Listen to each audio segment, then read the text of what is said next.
Gücünüz yettiği kadar Allah'tan sakının. Bizi nefsimizle baş başa bırakma diye dua ediyor.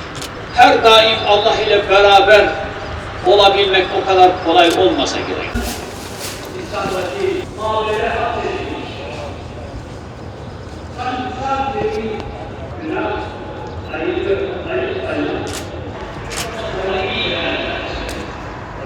Nesillercesine kuşaktan kuşağa dinin zayıfladığı bir süreci hac vazifeleri ifa edilmiş olacaktır. Razı olsun değerli kardeşlerim. Aziz Müslümanlar, şefkat ve merhametin öneminden bahsettik. Tefrika ve ihanetlerden muhafaza eyle Allah'ım. Gerçekten kardeşler olmayı bizlere nasip eyle Allah'ım. Amin. Ve selamun aleyhi ve sellem. Velhamdülillahi Rabbil alemin.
Mümin ve mümine kardeşlerim, bayramımız mübarek olsun.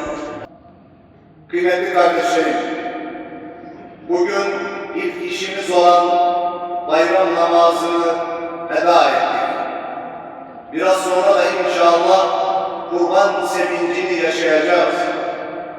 Allah Resulü sallallahu aleyhi ve sellem kurban ibadetinin faziletiyle ilgili şöyle buyurmaktadır. Ademoğlu kurban günü Allah katında kurban kesmekten daha güzel bir amel işlememiştir. Nitekim kurban rızasını kazanmak amacıyla Yüce Rabbimize sunduğumuz en kıymetli hediyemizdir. Malımızla ve canımızla onun yolunda olduğumuzun en büyük nişanelerinden biridir.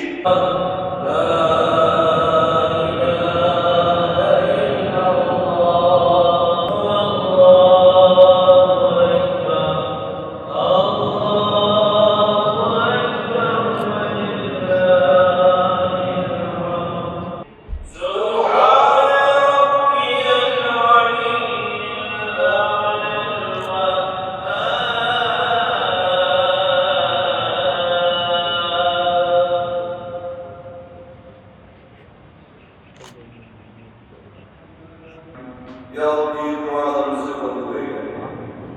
Ya Rabbi sevgili kulların üzülmesine imkan eyle.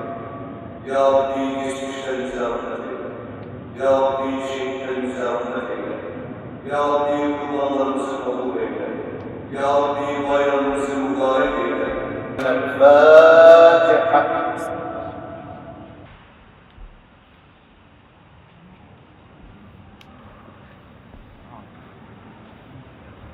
Bayramınız mübarek olsun.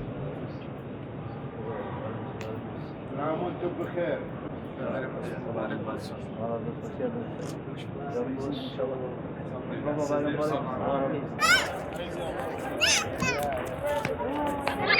Abdullah.